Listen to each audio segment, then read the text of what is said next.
What's up guys, welcome back to another video, and in this video I will show you how you can convert your Revolut points to cash on the Revolut app. So let's get started. Now first off, once you open up your Revolut app, you would need to go to the revpoints tab in the bottom right corner. Now once you're on your Revolut points tab, just scroll down until you can see the product section right here.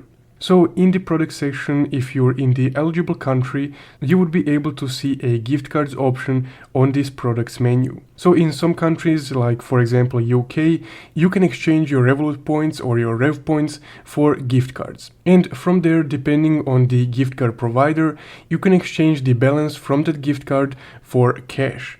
So this is how the gift card menu will look like if you're in the eligible country.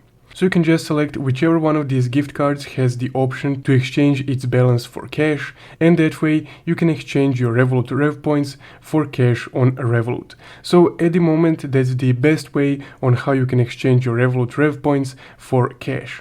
If you guys have a better way or any other ideas on how you can exchange Rev points for cash, you can comment it down below. If you guys found this video helpful, don't forget to leave a like and subscribe. Thank you for watching.